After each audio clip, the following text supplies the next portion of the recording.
يا ربي صل على المختار طه البشير واغفر لنا كل زله وامحنا في النظير يا ربي صل على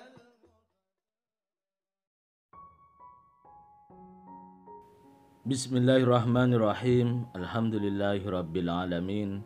Allahumma shalli wa sallim ala sayyidina Muhammadin wa ala ali sayyidina Muhammadin miftahi babi rahmatillah adada ma fi ilmillah salatan wa salaman daimaini bidawami mulkillah. Assalamualaikum warahmatullahi wabarakatuh. Sahabat online yang dirahmati Allah, alhamdulillah kita bisa berjumpa kembali. Mudah-mudahan kita senantiasa diberikan kesehatan, umur panjang fi taatillah, juga senantiasa mendapatkan taufik dan hidayah dari Allah Subhanahu wa taala. Pada pertemuan kita kali ini, mari kita ngaji bareng Habibana Novel bin Muhammad Al-Idrus, yaitu tentang cara mencicipi nikmat surga ketika masih di dunia. Saya belum masuk surga, tapi ngundang orang, ngajak orang, yuk masuk surga. Nah kira-kira itu suatu hal yang mudah atau yang enggak mudah itu? Nah kalau sekarang mau ngundang orang, ngajak orang ngerasakno swarga sebelum masuk surga. Merasakan enak loh surga itu. Buktinya bisa diincipi dari sekarang. Enaknya surga itu bisa diincipi dari sekarang. Nah gimana caranya meyakinkan orang, bagaimana caranya membuat orang bisa merasakan itu? Pertanyaan saya, yang begini mudah atau kurang mudah? Mau ngomong susah kan gak enak ya? Mudah atau kurang mudah? Kurang mudah ya? Nah sekarang mau kita buat jadi mudah. Ya enggak pakai kurang mudah, mau dibuat jadi mudah. Membuat orang yang kita undang itu bisa merasakan tempat yang akan kita tuju. Yaitu surganya Allah Subhanahu wa ta'ala. Nomor 1. Manusia itu dikasih sama Allah Subhanahu wa ta'ala fisik.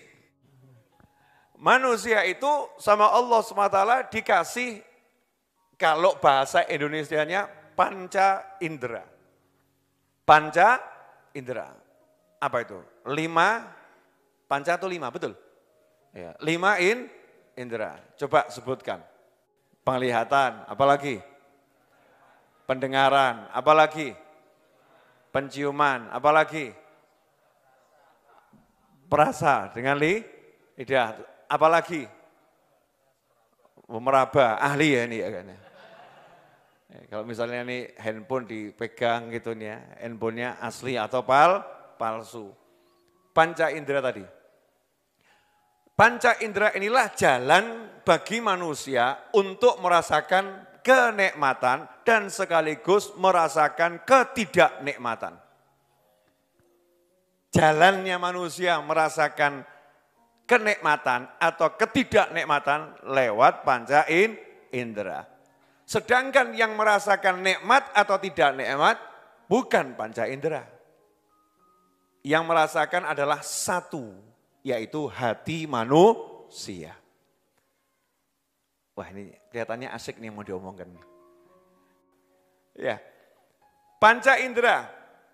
5 indera ini jalan, ulangi ya, biar paham yang ngomong dan yang diajak ngomong juga paham. 5 indera ini jalan untuk merasakan kenikmatan dan ketidaknikmatan. 5 hal ini. Tapi yang merasakan apakah mata? Bukan. Yang merasakan apakah telinga? Bukan. Yang merasakan apakah hidung? Bukan. Yang merasakan apakah lidah? Bukan. Yang merasakan apakah tangan? Bukan. Tapi yang merasakan adalah hati. Hati inilah yang merasakan, tapi alatnya ada 5. Maka kalau kita pengen bisa merasakan nikmatnya surga di dunia, sebelum nanti merasakan nikmatnya surga yang sesungguhnya di akhirat sana, maka penglihatan kita, penciuman kita, pendengaran kita, ya sentuhan kita, lidah kita, semuanya ini harus dikenalkan dengan surga. Kalau udah kelimanya kenal sama surga, maka akan merasakan nikmatnya surga itu sebelum masuk surga. Contoh, biar bisa merasakan surga, suruh makan durian atau zikir. Untuk merasakan nikmatnya durian pakai apa? Lidah, betul ya? Pakai lidah. Durian itu nikmat atau enggak nikmat? Kalau enak ya nikmat, kalau enggak enak tidak nikmat. Betul, durian boso, enak enggak? Enggak. Durian yang enak enggak? Enak. Menggunakan apa? Lidah. Kalau pakai mata, Beb, ini duriannya enak, Beb, plok mata gitu. Bisa menikmati? Enggak. Hidung bisa. Hidung membantu merasakan nikmatnya durian. Tapi belum bisa terasa betul kalau hidung tidak kerjasama dengan lidah. Kalau lidah enggak kerjasama sama hidung juga enggak nikmat betul. Makanya hidung sama mulut itu letaknya dekat. Biar apa? Kerjasama merasakan nikmat. Ini rahasia ya, jangan di-share. Kenapa hidung itu dekat sama mulut kok? Kenapa hidung enggak ditaruh di sini gitu ya? Karena ini urusannya al-muntalu wa ngemplou. Jadi harus berdekatan. Ini hikmatullah.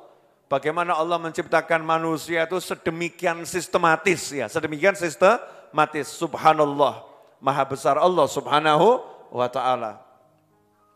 Nah, hidung kerja sama-sama mulut, baru kemudian hati merasa nikmat. Nikmatnya itu di mana? Di sini. Bukan di sini.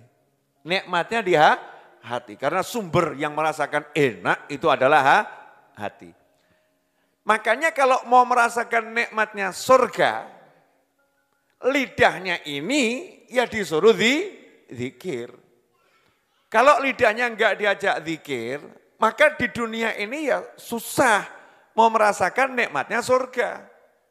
Karena alatnya untuk bisa nyincipi yang di sana, yaitu dengan menggerakkan lidah ini berzikir pada Allah subhanahu wa ta'ala. Karena itulah ahli zikir, ya orang-orang yang ahli zikir, itu sampai-sampai enggak mau berhenti berzikir, karena rasanya di mulutnya nikmatnya luar biasa. Kalau enggak percaya, coba try it at home. Coba di rumah masing-masing. Bergerak terus. Contoh nanya sama ibu-ibu, boleh ya Bu ya? Bu, boleh ya Bu? Gunjing orang itu enak enggak Bu? Enak gitu. Ngerumpi, enak enggak itu? Enak gitu ya. Ini orang gunjing, orang ngerumpi. Sebetulnya kan lagi enggak makan durian toh. Betul ya? Enggak makan jeruk. Enggak makan makanan yang enak. 2 jam, 3 jam. Ngomong terus, yang diomongkan jeleknya orang semua. Nah ini kalau sesuatu yang sifatnya maksiat, tapi karena ini bagian dari nafsu syahwat, bagian nafsu syahwat, itu dia bisa nafsunya, karena di hati ini juga ada nafsu. Nafsunya bisa merasakan nikmat dengan ngomong. Nah kenapa kita kok enggak bisa merasakan nikmat dengan menyebut Allah Ta'ala? Jawabannya adalah kurang akeh. kurang banyak, kurang sering, kurang istiqomah. Kurang banyak, kurang sering, kurang istiqomah. Ini kalau sudah digerakkan terus, seperti Ustaz Iis tadi, awalnya ya abad. Allahumma salli ala sayyidina Muhammadin wa ala ali sayyidina Muhammadin salatan tunjina biha min jamil ahwali wal afat wa taqdi lana biha jami'al hajat wa tutahhiruna biha min jami' sayiat wa tarfa'una biha 'indaka 'ala darajat wa tuballighuna bi aqsal ghayat min jamil khairati fil hayati wa ba'dal mamat. Ulangi lagi, ulangi lagi, ulangi lagi, ulangi lagi. Sehingga pilihannya tak nikmati atau tidak. Begitu ya? Akhirnya menikmati. Allahumma salli ala sayyidina Muhammadin salatan tunjina biha. Allahumma salli ala sayyidina Muhammadin wa ala sayyidina Muhammadin salatan tunjina biha min jamil ahwal wal afat wa taqdi lana biha jami'al hajat. Terus ya. Semakin dirasakan semakin enak. Karir, ulangi terus. Makanya sampai ada ulama-ulama itu ya, sampai ada ulama-ulama itu yang memang lidahnya enggak mau berhenti berzikir. Lidahnya enggak mau berhenti berzikir karena merasakan nikmatnya luar biasa. Lah kita disuruh nyampein ke orang-orang gitu. Kita ini disuruh nyampein ke orang-orang. Zikir itu enak. Zikir itu enak. Nikmatnya surgawi karena setiap zikir akan jadi tanaman di surga, setiap zikir akan jadi pohon di surga, setiap zikir akan jadi istana di surga. Itu semua nikmatnya bisa kamu rasakan di sini. Suruh jelaskan ke orang. Piye enake? Enaknya bagaimana? Balik saja begini.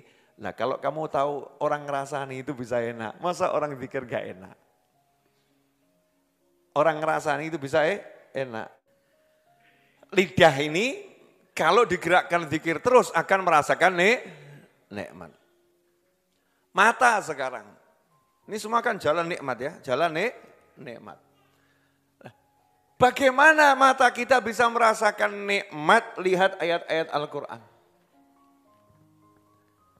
Nah anehnya, ini mata kalau diajak lihat sinetron, seneng. Diajak lihat pantai, seneng. Diajak lihat gunung, seneng. Diajak lihat mushaf,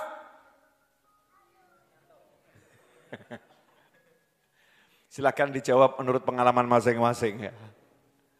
Diajak lihat mushaf ini, Masya Allah. Perjuangannya luar biasa. Kok belum bisa ya saya merasakan nikmatnya melihat mushaf. Padahal ini melihat mushaf ini adalah ibadah yang luar biasa. Ini surga. Gimana caranya nikmat surga itu bisa saya rasakan sementara saya di dunia? Caranya adalah tonton terus. Lanjutkan. Lihat terus. Kalau udah dilihat terus, nanti seperti Habib Abdurrahman bin Muhammad As-Segaf, satu hari khatam Al-Quran 8 kali. 4 di siang hari, 4 di malam hari. Sampai nanti seperti ulama-ulama itu, yang julukannya Habib Ahmad bin Muhammad Al-Muhdhar, rahimahullah. Min jalisillah, kalau nulis surat itu dari orang yang duduk bersama Allah. Teman duduknya Allah. Loh, kok bisa nyebut min jalisillah? Iya, karena Al-Quran itu mushaf, kalamullah. Jadi kalau baca Al-Quran terus berarti lagi duduk bersama Allah. Nah, sementara kita teman duduk, silahkan dijawab sendiri. Diisi sendiri, teman duduk, titik. Min jalisillah, yang dibaca Al-Quran. Apakah langsung bisa merasakan? Ya enggak. Kabatul Quran Isrin sana. Ada ulama yang mengatakan, aku berjuang untuk membaca Al-Quran 20 tahun. 20 tahun lihat, dibaca, 20 tahun. 20 tahun berikutnya merasakan nikmatnya luar biasa. Emang ya butuh latihan. Karena kalau udah begitu bisa merasakan, nikmatnya itu tak bisa disamakan dengan nikmat apapun. Gak iso. Nikmatnya qiraatul Quran. Melihat mushaf. Makanya ibadah membaca Al-Quran itu antara yang membaca dengan hafalan dan yang hafal sambil lihat mushaf, pahalanya lebih banyak yang hafal kemudian melihat mushaf. Kenapa? Karena matanya juga ikut ibadah. Tapi orang dulu gak semua dapat mushaf. Orang dulu gak semua punya mushaf. Dulu nggak ada percetakan, mushaf ditulis. Yang ada juru tulis. Jadi dulu kalau pengen punya mushaf, pengen punya kitab, itu datang ke juru tulis, tolong saya dituliskan. Nah, bayangkan nulis 30 juz itu. Berapa lama itu coba? Sekarang fotokopi gampang ya, fotokopi. Tinggal malam sudah aja jadi pakai mesin. Dulu tangan manusia, manusia. Enggak semuanya punya mushaf. Lah kita punya mushaf, di rumah mungkin mushafnya 50. Ya, tapi tak tersentuh.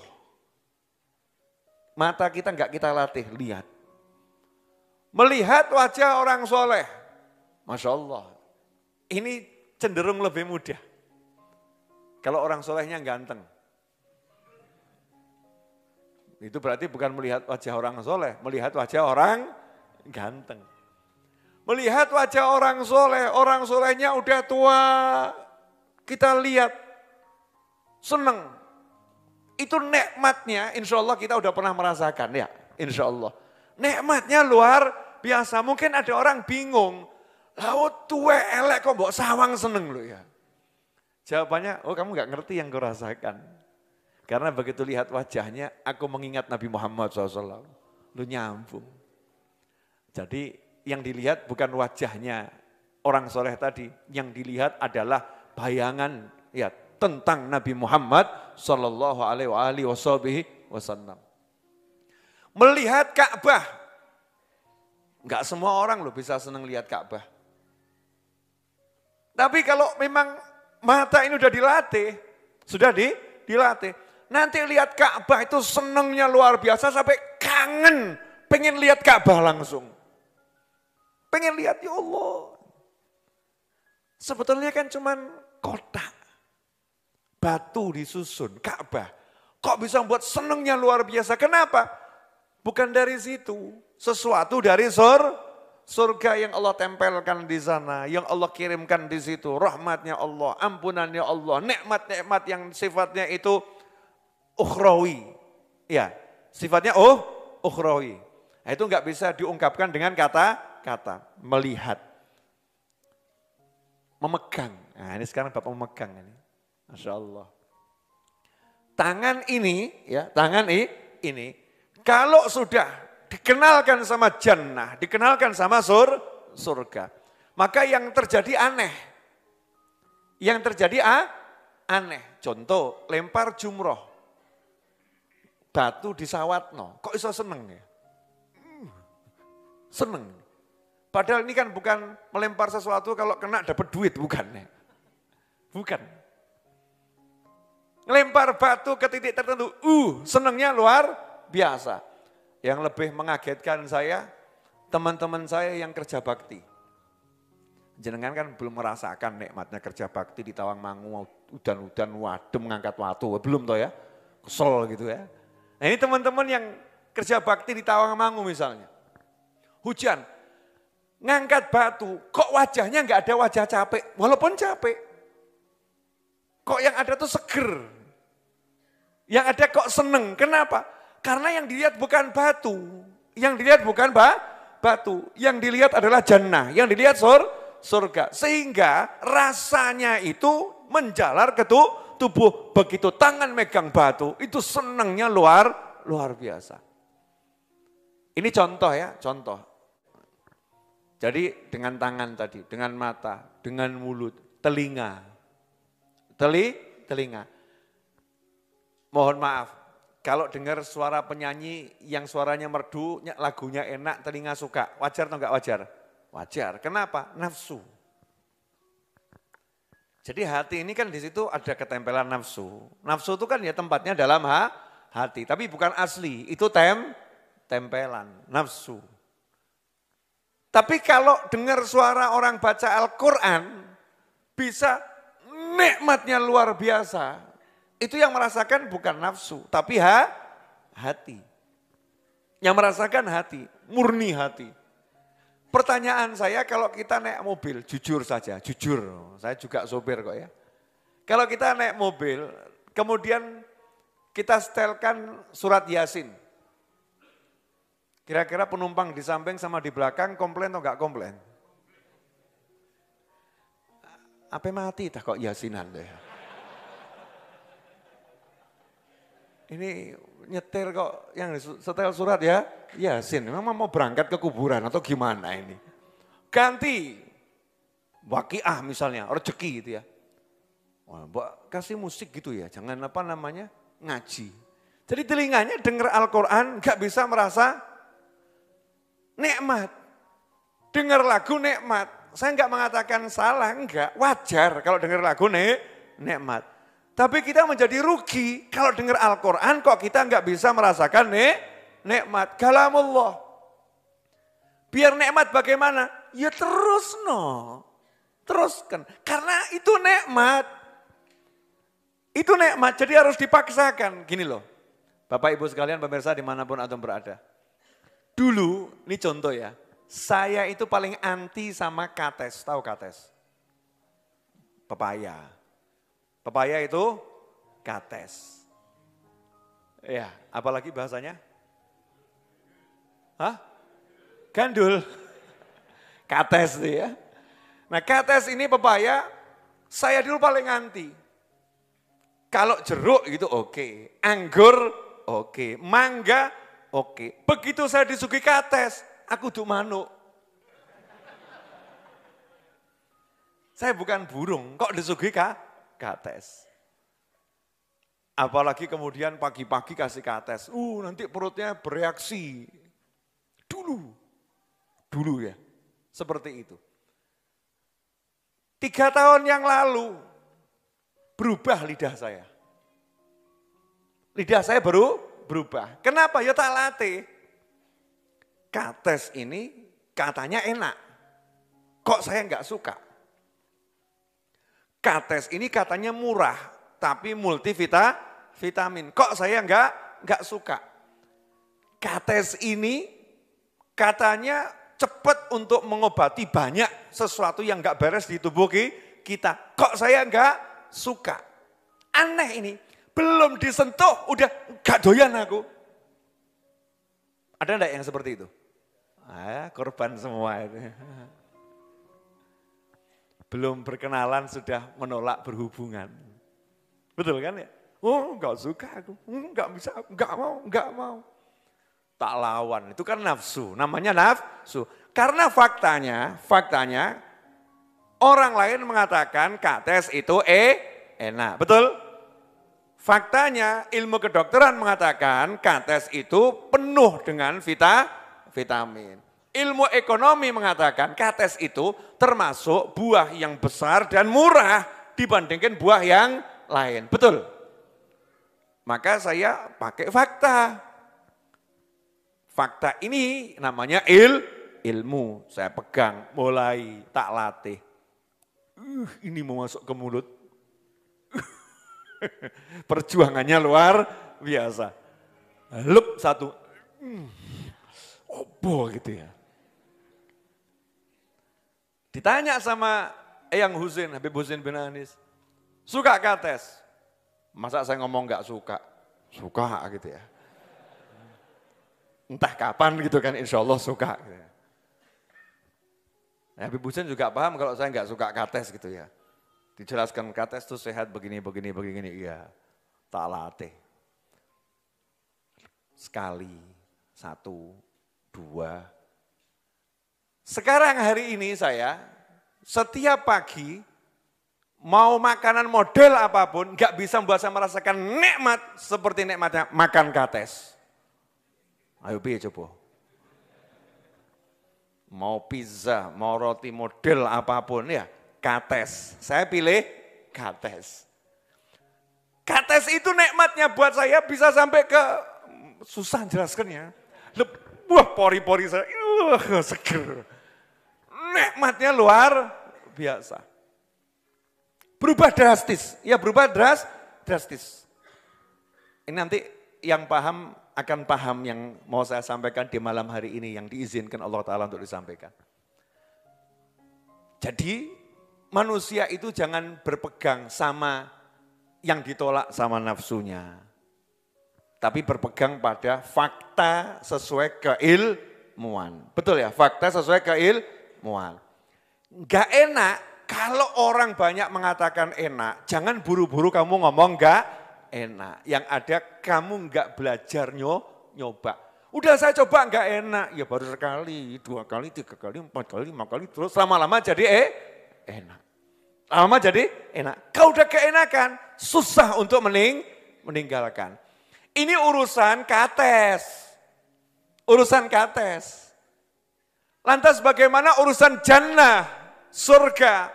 Fakta yang enggak terbantahkan karena disampaikan langsung oleh penciptanya, yaitu Allah Subhanahu wa ta'ala, disampaikan melalui kekasihnya, baginda Muhammad sallallahu alaihi wasallam, manusia yang paling jujur, paling sempurna, paling mulia, yang enggak pernah berkata kecuali itu wahyun yuha, sesuatu yang diwahyukan kepada beliau. Mala ainun ra'at, wala udhunun sami'at, wala khatara ala qalbi bashar. Di surga itu semua keindahannya, udahlah matamu enggak pernah lihat. Semua keindahan yang kamu lihat, surga lebih dari itu. Semua keindahan yang pernah diceritakan ke telingamu, pernah kamu dengar ceritanya, surga lebih dari itu. Semua keindahan yang pernah kamu khayalkan, dan dihayalkan siapapun manusianya, surga lebih dari itu. Berarti indahnya tiada tara, indahnya luar biasa. Salah satu keindahan surga adalah mendengar Al-Quran nanti dibacakan oleh Allah Subhanahu wa ta'ala di jannah. Salah satu keindahan surga adalah mendengar Al-Quran dibacakan oleh Nabi Muhammad sallallahu alaihi wasallam.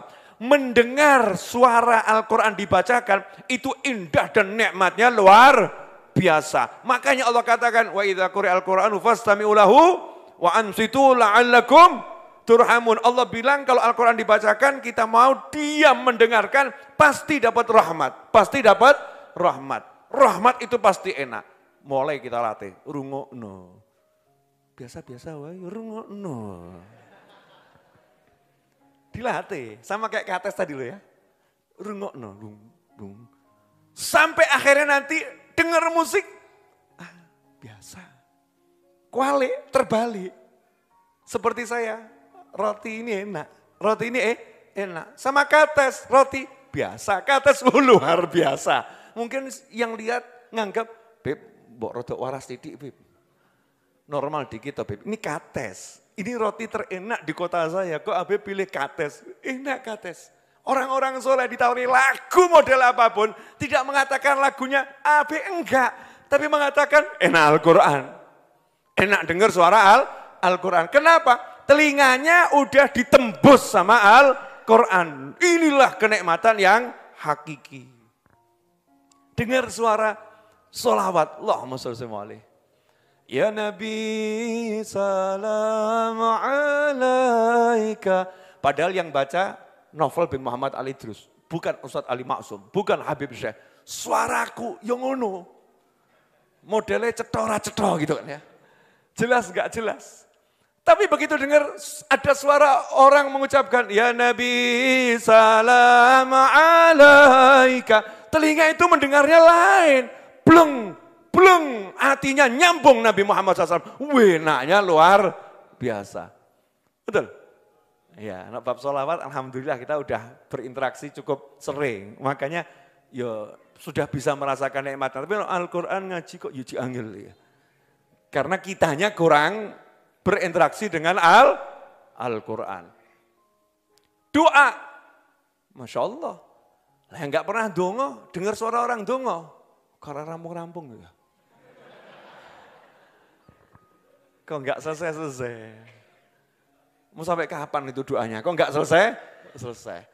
Tapi kalau ini telinga yang biasa tiap pagi diajak zikir, diajak wirid, dengar doa-doa. Begitu dengar suara orang doanya indah. Enggak mau mandek, amin. Lanjut, amin. Apa? Amin. Kita enggak mudeng apa? Wah.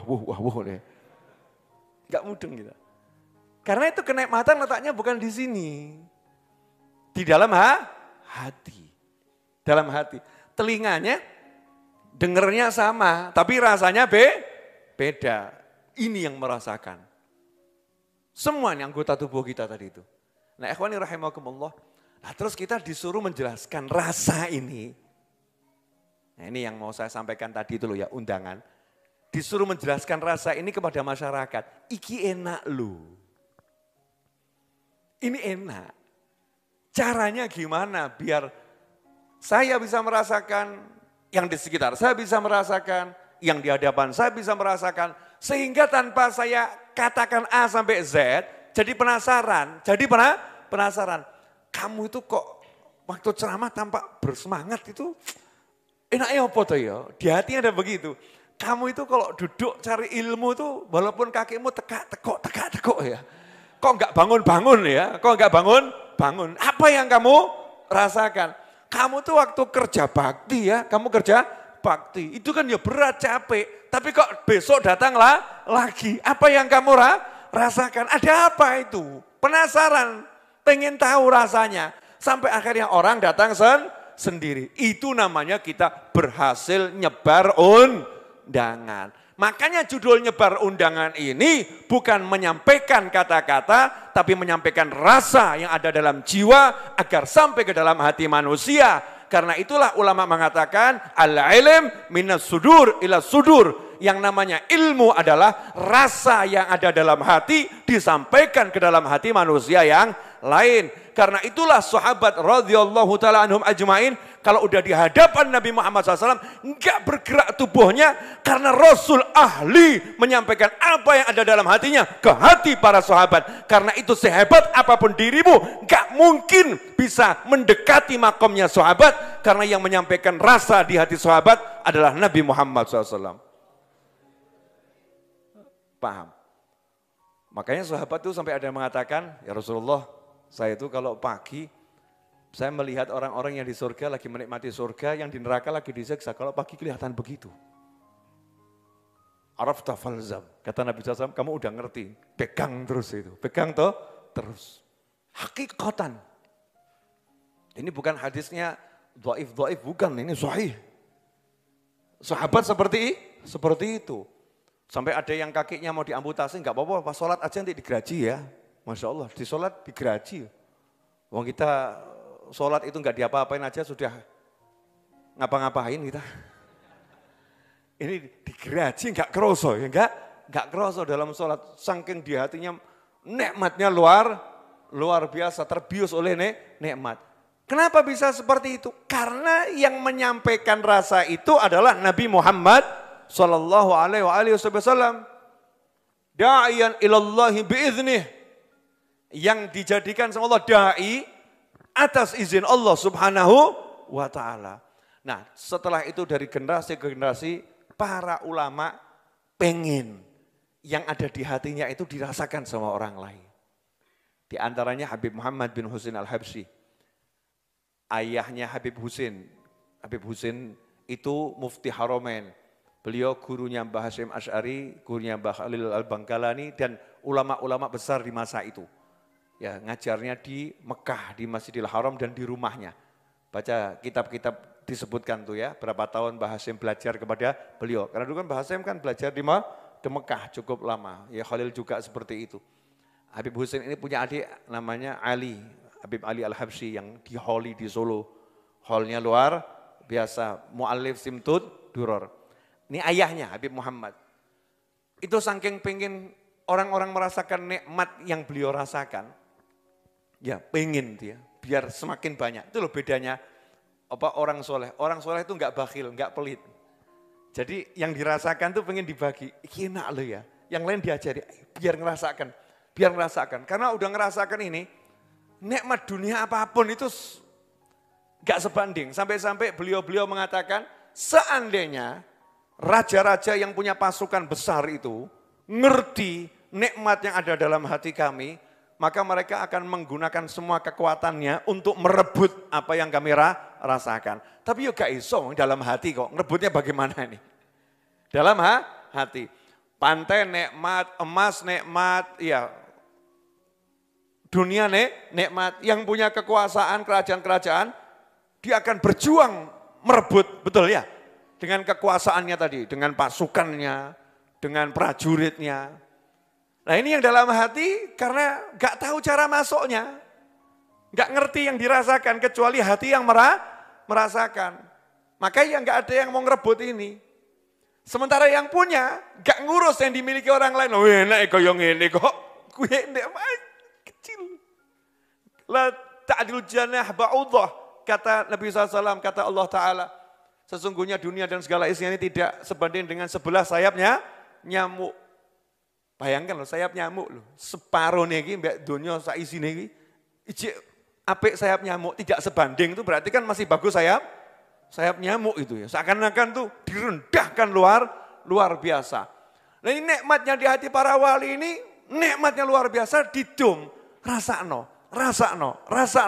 Dipanggil semuanya, suruh merasakan. Itu yang namanya dakwah. Maka Habib Muhammad bin Husain sampai berjuang dalam dakwahnya itu, beliau pergi ke perkebunan, ngajak murid-muridnya bawa teh mentah, bawa perlengkapan buat masak air, bawa gelas-gelas kecil ya. Kemudian sampai di perkebunan, petani-petani dipanggil, yuk minum teh bersama saya sambil ada cemilan, biar murid-murid saya ini yang buatkan tehnya sama saya yang ahli buatkan tehnya. Pekerjaan kamu yang kamu lakukan selesai di hari ini karena murid saya yang akan kerjakan. Jadi yang jadi pekerjanya muridnya semua. Muridnya suruh nandur, petaninya suruh duduk minum. Siapa yang enggak mau begitu?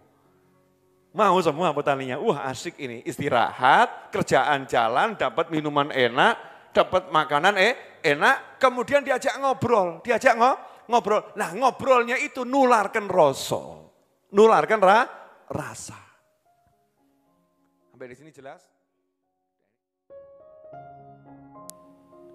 Alhamdulillah kita telah menyimak penjelasan dari beliau.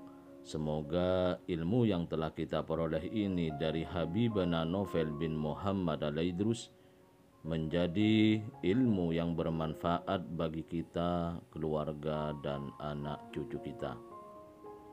Semoga kita bisa meneladani dan mempraktekkan dari apa yang telah beliau sampaikan. Habib Novel bin Muhammad Al-Idrus menerangkan bahwa jika mendengar kata surga, tentu berbagai gambaran kenikmatan dan keindahan pasti akan segera terlintas dalam benak kita.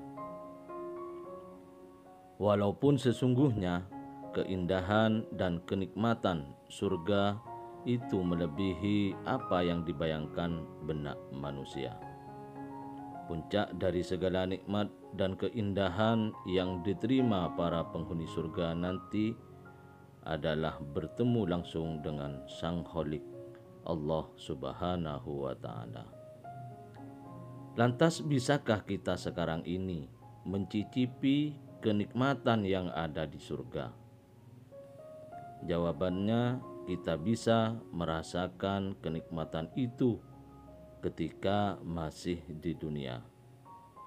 Setiap kenikmatan hanya bisa dirasakan oleh setiap hati manusia dengan perantara indera 5 kita, yaitu peraba, perasa, pendengar, penciuman, dan penglihatan.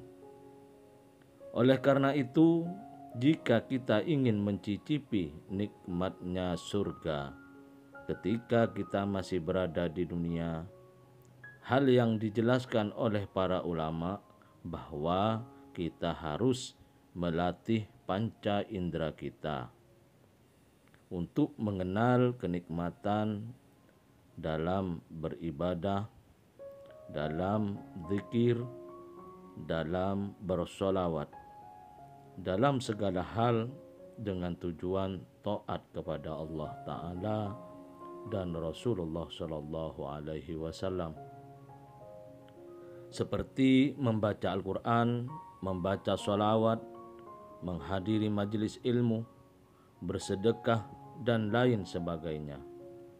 Ketika indera kita sudah bisa istiqomah, senantiasa mengerjakannya, maka akan kita rasakan kenikmatan itu hadir di dalam hati kita. Semoga oleh Allah Ta'ala kita dijadikan min ahli zikir, min ahli sholawat, serta istiqomah dalam ketaatan.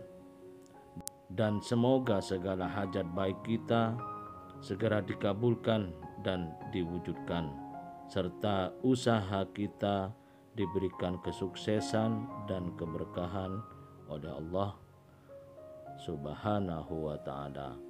Amin ya rabbal alamin. Wallahu a'lam bishawab. Semoga barokah dan manfaat. Assalamualaikum warahmatullahi wabarakatuh.